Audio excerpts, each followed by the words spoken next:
Good morning, everyone, and welcome to the first ever Growth Conference hosted by your FIU Young Alumni Network. We're excited to have over 400 students, recent graduates, and alumni join us for a very impactful day. My name is Krista Schmidt. I graduated from CARTA in 2018. I was a past student body president, and I'm going to be starting law school this fall. So thank you so much for joining us. Hey everybody, my name is Cosio, also a proud 2018 CARTA grad and the other co-founder of this incredible Young Alumni Network. As the co-founders of the FIU Young Alumni Network, it's our true pleasure to welcome you today to today's virtual conference. We hope that throughout today's program, you will learn important skills and tools to help you grow in both your personal and professional life. We know how difficult their transition from student to alumni life can be sometimes, and that's why we brought together today's speakers to help you navigate this critical time. We hope that you will take the opportunity to be an active participant and make the most out of the time today to learn from subject matter experts and network with other Panthers, and most importantly, think about ways you can grow in your own journey. We'd like to thank all of today's speakers for giving their time and expertise to us and hope you find the information they have to share as valuable as we do. We'd also like to thank the conference committee for all the time and dedication to making this day possible. Claudia Cabreiro, Jimmy Eggis, Sammy Hadi, Arvin Parsan, and Cesar Villagarcia. And now we'd like to introduce the president of the FIU Alumni Association Board of Directors, Mike Hernandez, for some brief remarks. Good morning to everyone, and I can't thank Krista, Leo, and the Alumni Association team that's currently led by Sarah Ducanoy, Rebecca Solomon. You guys are fantastic. Thank you for putting this together. This is the first ever virtual event by the Young Alumni Network, something that our board of directors recreated and put Leo and Krista in charge of to lead in 2019. So I'd like to congratulate them. They've put in hard work. This is a labor of love for the two of them.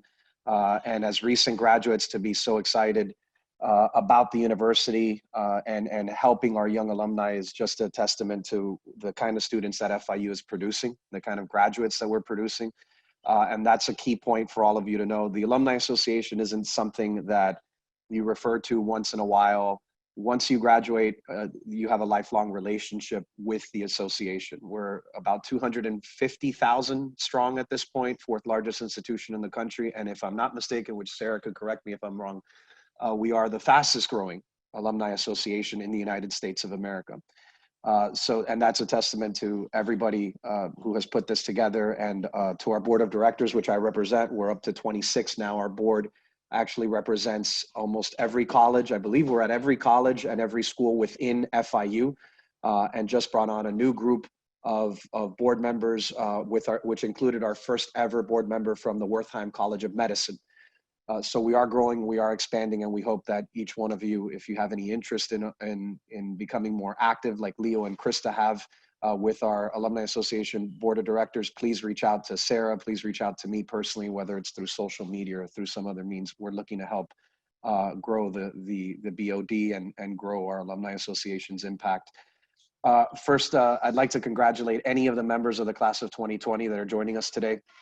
Your hard work and dedication that you've shown during your time at FIU, and particularly this year, doesn't go unnoticed. We've been faced with adversity, and you've all proven you can overcome almost any challenge you face. And for that, we're here to celebrate you. We're also excited to get to know you and having you join us one day and help you continue to grow as a professional and stay engaged with your alma mater. We're also happy to have some of you that are current students join us today, and we look forward to welcoming all of you to the FIU Alumni Association officially upon your graduation. All our graduates, just to be very clear, all graduates of FIU are automatically members of the FIU Alumni Association after commencement. You don't have to fill anything out. You're part of our family immediately after commencement. Throughout today's conference, you'll get a sense of how your Panther Network can support you now and into the future. And for all alumni participating today, no matter where you are in your personal life and professional career, we hope that you will provide an opportunity for you to refresh your mindset and learn something new that you can take with you along your journey. And finally, as I mentioned, it's not a throwaway line. We really want you to engage. If this is your first time re-engaging with FIU alums since graduation, please come back. Make sure to contact us. there's no job that is filled. In other words, if you call us and say, we want to get involved and we want to look into working with Krista and Leo with the Young Alumni Network or something else, we're going to invite you into the family and ask for your assistance wherever we can have it.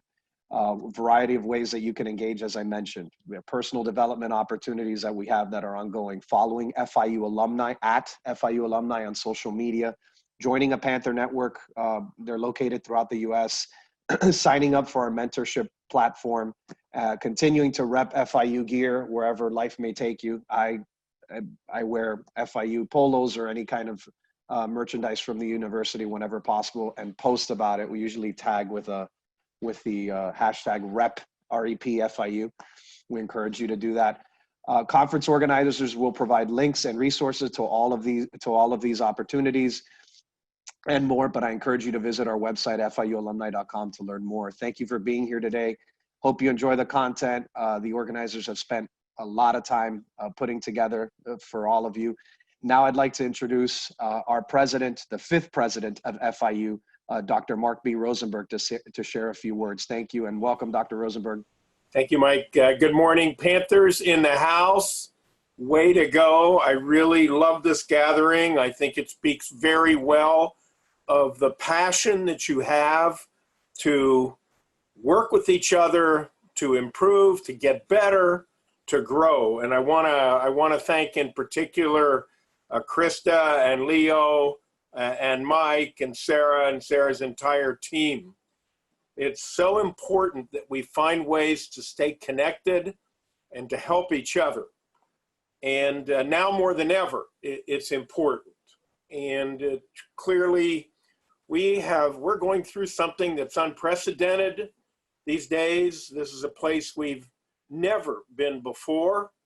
And I want to commend you for your resilience, for your stick-to-itiveness, for your passion for enduring. But what I'd like to ask for just for a moment is a moment of silence for the victims of this vicious global pandemic and for the victims of violence over the last couple of months and way earlier, and for taking seriously the cries from our community to level the playing field. So if we could have a moment of silence out of respect, I would appreciate it.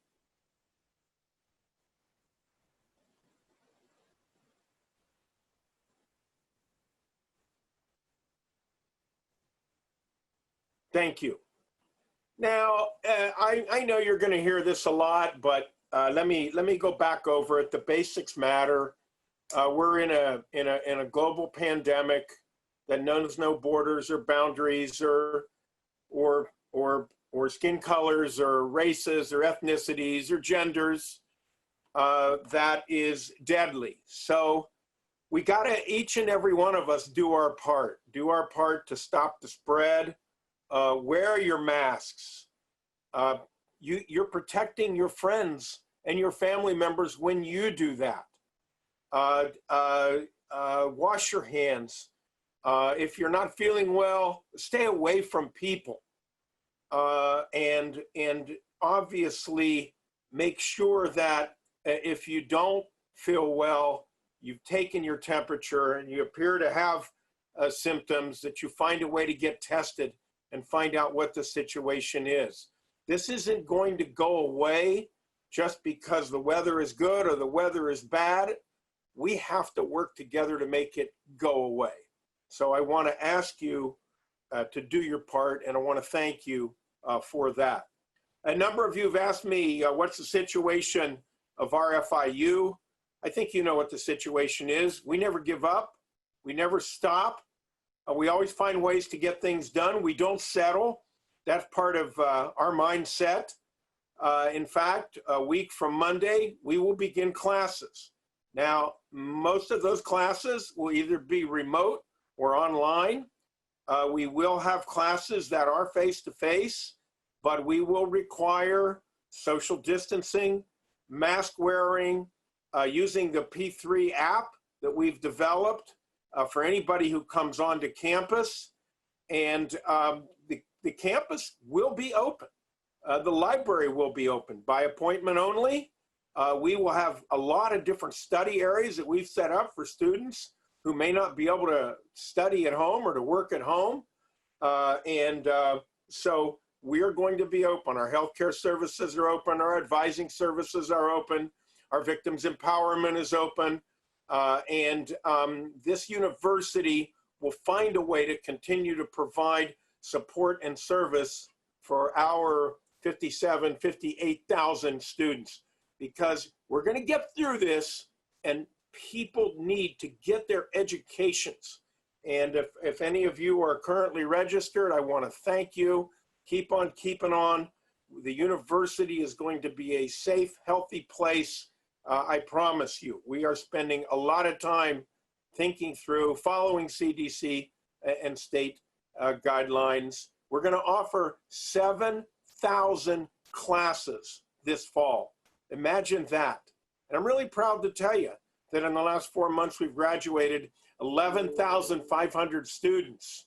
11,500 students, even in the midst of all these difficulties. I'm so proud of those students, and I'm so proud of the fact that our faculty and our professional staff hung in there to do what they needed to do to make sure that our students could get their educations and graduate in a timely manner. Now, many of you know that we are currently in a drive to become a top 50 public university. Many ways, in many different ranking systems, we're already ranked as top 50. But we are focusing in part on U.S. News and World Report, which you know, for better or for worse, is a gold standard nationally. And in that, alumni support is one of the critical indicators of whether you can be a top university. Now, I know that you as alums support our FIU, but the way they measure it is they want to know what % of our alumni are making donations to the university. You've just graduated. Honestly, many of you, in fact, already before you graduated, made a gift to the institution. Please continue with that. The issue here is not the amount, but that there is the alumni engagement. We want to become a top 50. You want us to become a top 50. Please help in that.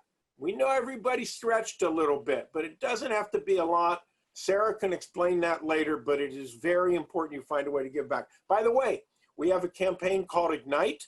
I know that, that a number of you participated in that, and I'm really proud to tell you, we had about an 80% participation rate from our professional staff and our faculty in that campaign. And we've raised over $28 million. So you can see that people who work at FIU, who work with you and for you, believe deeply in the institution. Now, before I conclude, I want to go to this notion of growth. Growth. Here we are together, seeking approaches to growth. And I myself have been doing reading on growth, particularly what is known as in the research as growth mindset. And I've been very impressed with the work of Carol Dweck, D-W-E-C-K. Carol talks about a growth mindset, and she reminds us that having a growth mindset means having a passion for stretching yourself and for sticking to it. Stretching yourself and sticking to it, and especially when things aren't going well. And so I'm really pleased that you're focused on growth. There's no doubt in my mind that one of the things that we hopefully will have taken out of this pandemic is the importance of growth and sticking to it when things aren't going well. And as part of that, I've also been reading on optimism because obviously we wake up these days and listen to what's going on out there and then turn to nearer issues, family, friends who are struggling, look, it's hard to stay optimistic. I got to tell you, it's hard to stay optimistic. But what I've grabbed onto is this notion of relentless optimism. And those who talk about relentless optimism mention and reinforce the notion that anyone can be optimistic when times are good, when times are good. But the real trick is to keep your commitment to positive thinking, even in circumstances of difficulty. So I want to challenge you, my FIU homies, I want to challenge you, have that growth mindset, find ways to stay relentlessly optimistic, support each other, and if you do, you're going to come out better and stronger. And truthfully, for our FIU and our community, my goal is for us to come out of this, even with all the pain, even with all the sadness, even with all the difficulty, better and stronger. If we come out better and stronger, we will be able to draw many, many lessons that will make us even more ready to withstand the difficulties and the pressures that life's challenges may bring to us. So I want to thank you for being with us. I want to thank Krista, Leo, and Mike, and Sarah. I want to thank our speakers. I'm really, really proud of the fact that I could be associated with you. I want to work with you to find ways to help our university gets better. And if our university gets better, I promise you, our community will get better. Happy Saturday, everybody. Thank you, Krista.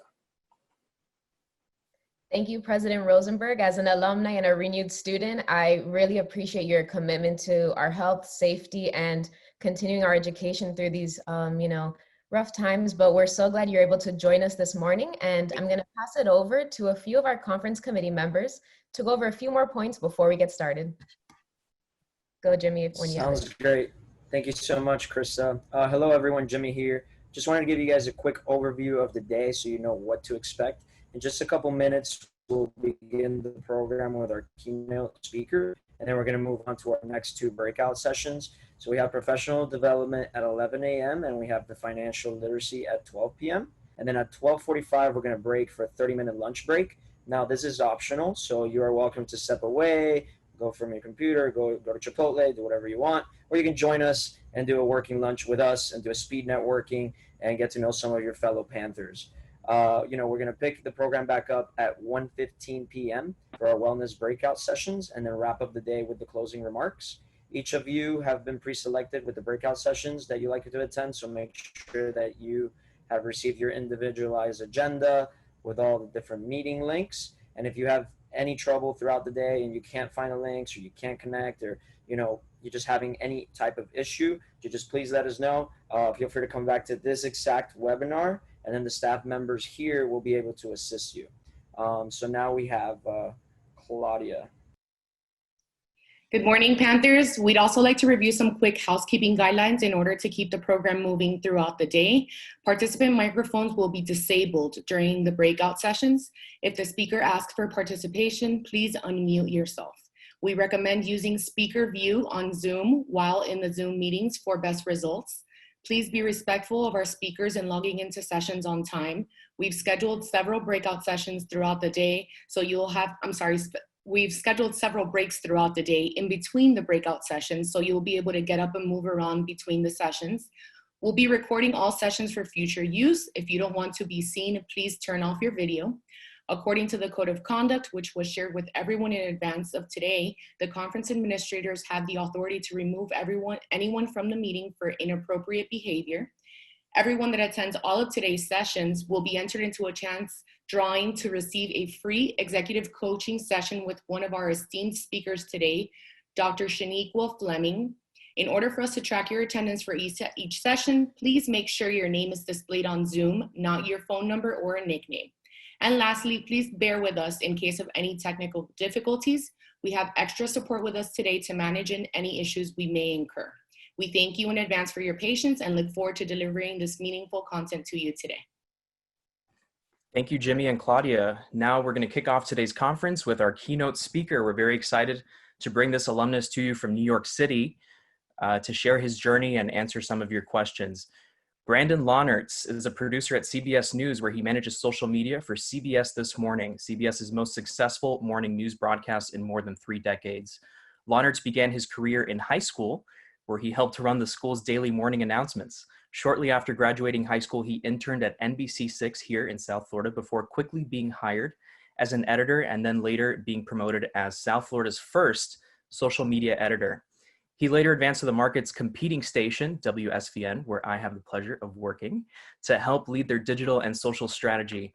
In October of 2016, Launertz packed his bags for New York City, where he works closely with the network's on-air talent and produces social media content for a global audience. He's worked on interviews with numerous high-profile celebrities, including Oprah Winfrey, Bruce Springsteen, Tom Hanks, and many more. In his free time, he enjoys long bike rides around the city or laying low and hitting the beach. Launertz currently resides in New York City, but spends a lot of his time in the 305 with a cafecito in hand. Hey, Brandon, thank you so much for joining us this morning. How are you? Good. How are you? Thank you for the kind introduction. I appreciate that. Doing great. Thank you for joining us. Just tell us a little bit about yourself to get started, and tell us about that accident that you had this week. Yeah, so as you just said, I love to ride bike. And on Tuesday, when FIU made the announcement about the keynote speaker, I was very excited. It was a nice night out. Went for like a 25-mile bike ride, and unfortunately crashed my bike. Don't know how it happened, but these are my hands, and I messed up my knee. Nothing's broken, thank God. Just a lot of skin pain, so it hurts to do a lot of things. But this is the first time I'm actually happy that Zoom exists, because if I had to physically be there, I would probably be in a wheelchair because I can't walk that much. But I'm happy to be here, and I'm excited to share my story with everyone here. And I appreciate everyone who woke up early on a Saturday to learn more and grow for this growth conference. So I'm very excited. So where do I start? I hate talking about myself, but this is why I'm here. So I'll start off by saying I didn't, going into high school, a lot of us don't know what we want to do. Even in college, you don't know what you want to do sometimes, or after college. But I found my passion kind of unexpectedly. I was in high school in 9th grade. I was a freshman, and my older brother, he was a junior at the time. I happened to run into him in the hallways, and he had a camera in his hand. And I was like, why do you have a camera? Why are you out of class? Because he's like, oh, I'm in TV production. You get to like go around and shoot stories. I was like, you don't have to be in a classroom? He goes, no. And I'm like, that's cool. So I took the class as an elective the next year, which was my sophomore year. And right away, I fell in love. Absolutely fell in love with TV production. I had incredible teachers. Mr. Sell, Miss Ozone, Mr. DePriest, if they're watching, shout out to them. But the TV course wasn't just a TV course. We put on a live morning show, morning announcements for all the students. I went to Johnny Ferguson Senior High. Go Falcons. If any former Falcons are on here, put your hands in the air, pretend I can see you. I wish I was at FIU picturing a huge crowd, because I love people and energy and all that. So I'm just gonna pretend that people are clapping. But so I went to FIU, and there's about 4,000 students. And one of my goals was, and my colleague Melissa, who's actually watching, she's an anchor / reporter in San Diego, part of our same TV program. Thank you, Melissa, for joining us also. So our goal was to make the morning announcements interesting. We were like, how can we get people to watch our show? Like, we're spending our time. Like, there's a lot of work that goes in to put in a 10-minute morning announcement show. So I fell in love with it, worked my way up in TV production. By senior year, I was a TV club president along with Melissa. She was also TV club president. We fought over the title, so we both were president. None of us wanted to be VP. But so I did that in high school, did the competition, loved it all. And then I went to college. I actually started off going to Miami-Dade College for the first 2 years. My goal was to do 2 years and then transfer. So I went to Miami-Dade, and the moment I at first went to school, I was like, I really need, I miss putting a newscast together. I miss being around doing what I love. I'm bored. What can I do? So I applied for an internship early on at NBC6, and I ended up getting that internship. I believe I was 18 years old or 19 years old, right around then, right out of high school, and applied for my internship. And when I went to internship meet and greet, some of the producers there were like, oh, I know you, you're Brandon, you're that guy on Twitter. And mind you, Twitter was not a big deal. Twitter was a very small community back in 2011. It was not what it is now. So Twitter was a very small community. We would just use it to like, you know, tweet and, you know, just network. So this was just, I just remembered actually, I created our first Twitter account for our high school back when it first opened, when Twitter first existed. Everyone's like, what's Twitter? And I was able to like somehow allow people to follow us, like use their phones to follow the school social media accounts when you're not allowed to use phones. So that was like pretty cool. But back to it. So, you know, I got my internship because of networking through social media. Whatever the platform is, it's the connection I made with somebody translated. So it helped me get in the door. My goal was get in the door at NBC. Mind you, I was working at Dairy Queen serving ice cream at the time, making like $6 an hour. It was great because I got free ice cream and I love that. But I needed a real job and I was like, I need to do what I love. Like, I don't want to, you know, just be working at an ice cream store my whole college career. I'm like, how can I do what I love and get paid? That was my goal. So did my internship, and then towards the end of my internship, I was going to school, obviously. Towards the end of my internship, they offered me a part-time job because one of the editors, I was a news editor at the time. The news editor is a person who edits video for the newscast. So if they're talking about a fire, you need to go get the raw video from the server or from the photographer that went and filmed it and edit it so it looks good on TV and matches the script of the story. So I started off in editing, and there was a position that opened up part-time. They said, Brandon, we want to keep you here.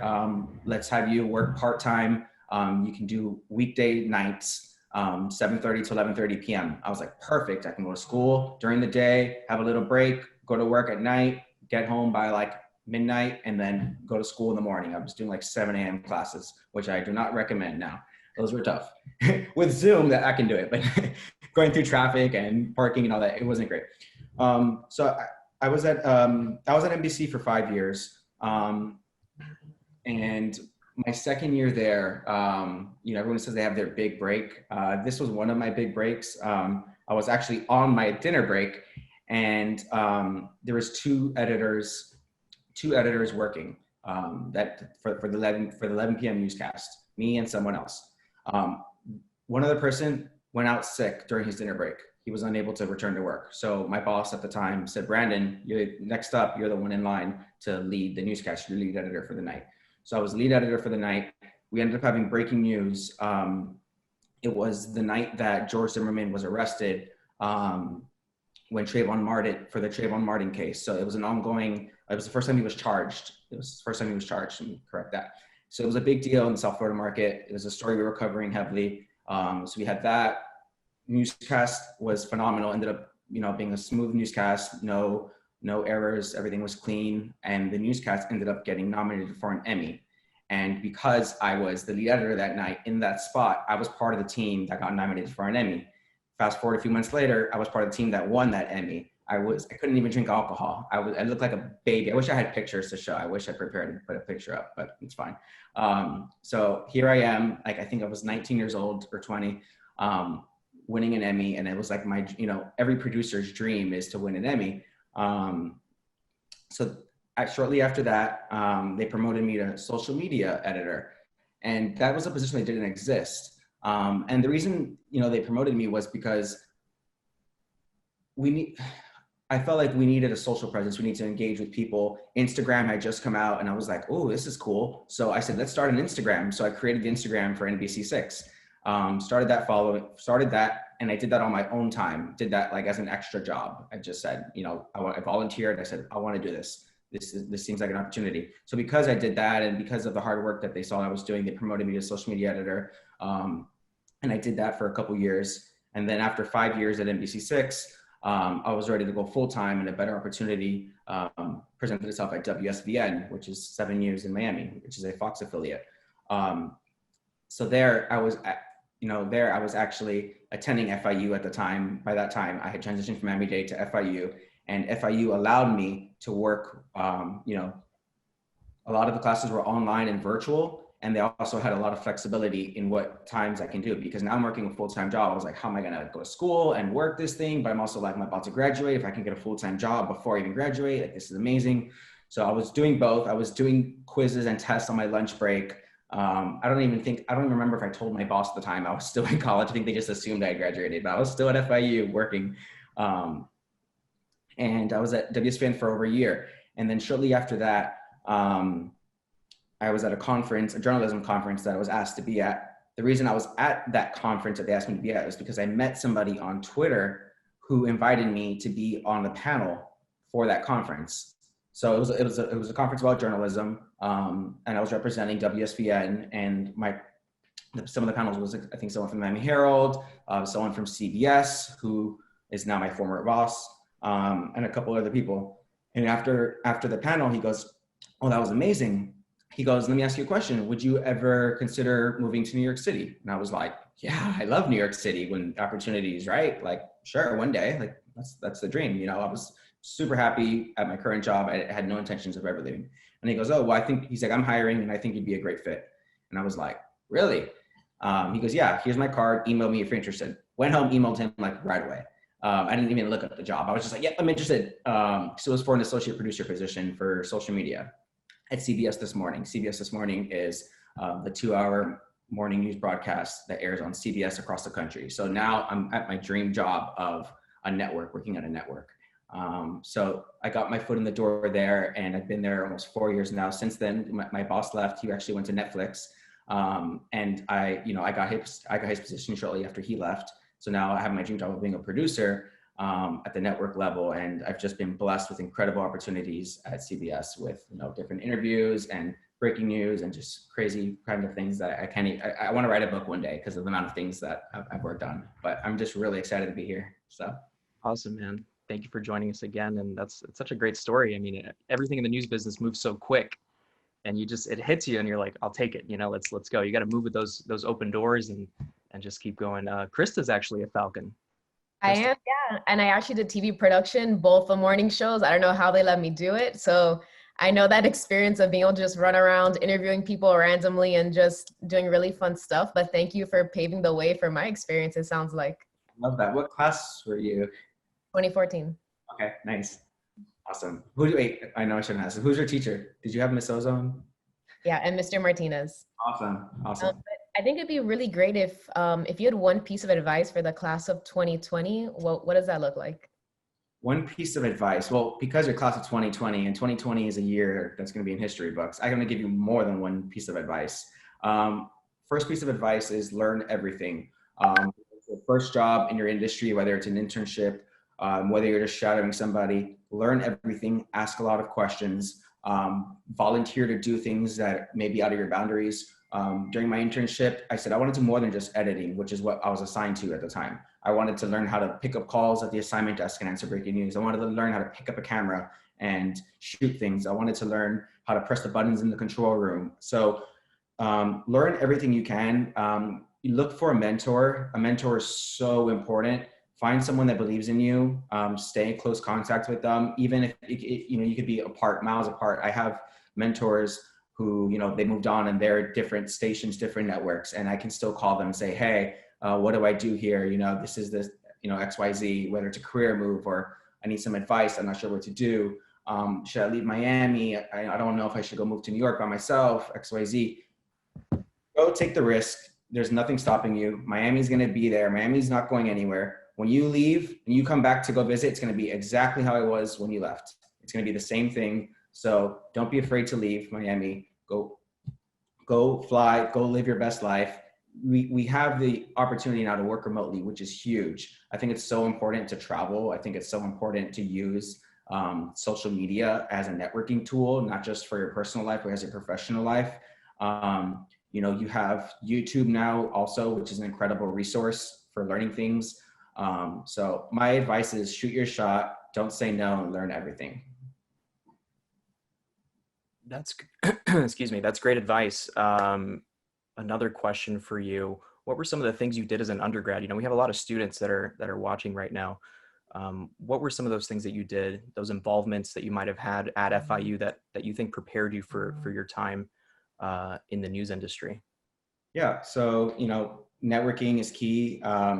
Stay involved with the school, see what resources they offer, see if there's a club you can join.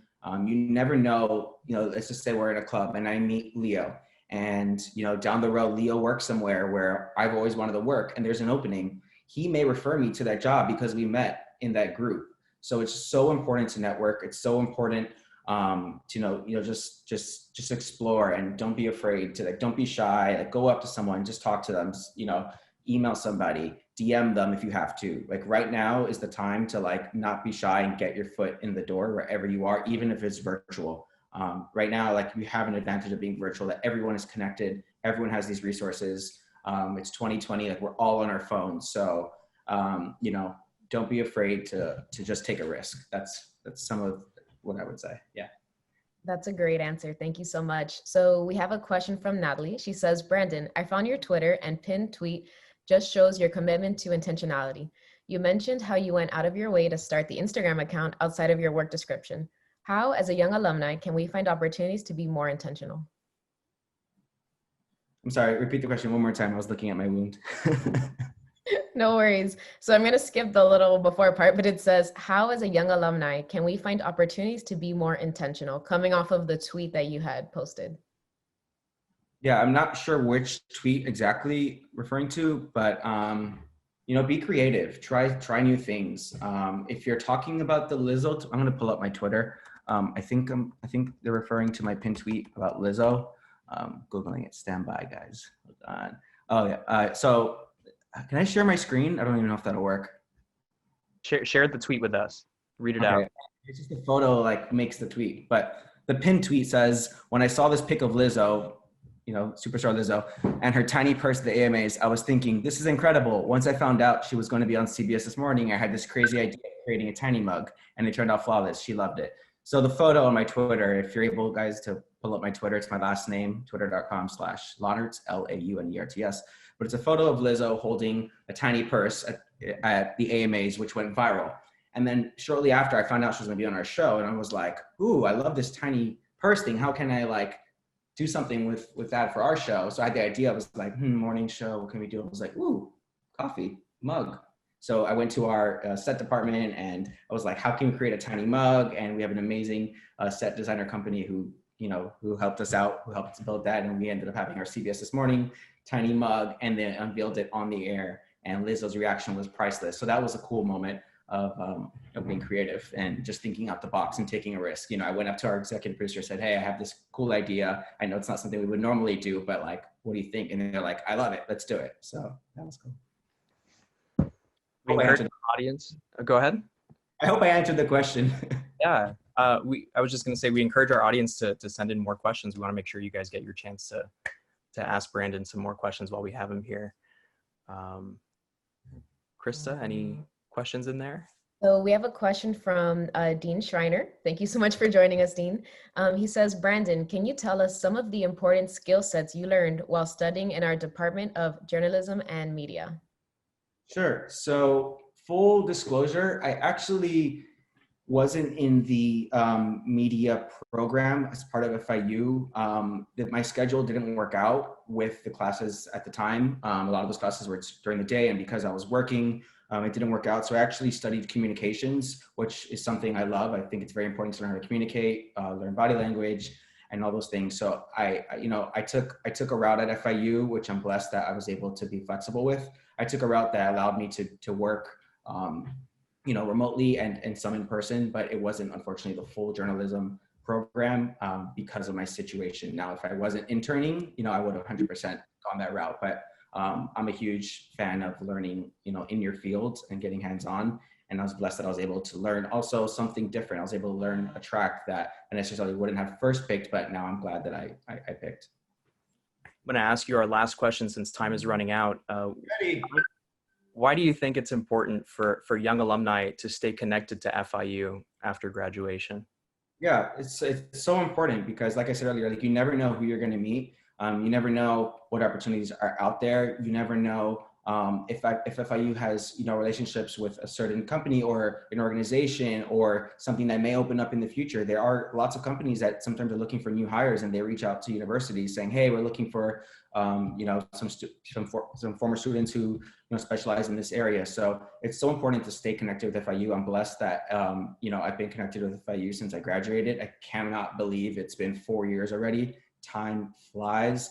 But, stay connected with FIU, stay in contact with your former professors, the ones that you've really had a great connection with and learned from, and stay connected with your former peers, because like I said, you never know who you're going to meet. And, I believe every single thing happens for a reason. Definitely. So our last question is going to be, is there anyone that you've been starstruck by, or any celebrity encounters we could learn about? Starstruck? I don't want to say starstruck. I'll say some of the cool experiences that I've had. Like once last year, hopped on a plane and flew to Atlanta. We interviewed Lil Nas X. Yeah, I'm gonna take my horse to the old town road. We're gonna ride till I can't. No, I can't sing anyway. So we went. Me, Gail King, and our team. We traveled to Atlanta, Georgia, to interview him. This young guy who's superstar. And we flew out there, interviewed him. We visited the actual studio where he made that song, and there's literally like chickens outside. I was like, it typically is like an old town road. So we flew out there, shot the interview, hopped on a plane like at 4 o'clock, and then flew back to New York City all in the same day. Was exhausted, but it was worth every second. So that was one of my cool celebrity sightings, you can say. But yeah, there's so many. I've worked with Oprah a bunch of times. Bruce Springsteen, we went to his house in New Jersey to shoot a story about a documentary he was releasing. So that was a really cool experience. I literally had to use the bathroom, and I'm in Bruce's bathroom, and it's like right there. I think I took a selfie, but in his bathroom. So yeah, I've just been blessed with some incredible opportunities, and I'm excited for what's to come. With that, Brandon, thank you so much for spending part of your Saturday with us and providing so much important information for our conference participants. We know they'll have a lot of meaningful takeaways. Thank you again.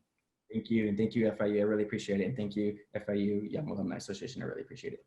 Network. We hope you've all enjoyed hearing from our amazing keynote speaker, Brandon. Thank you again.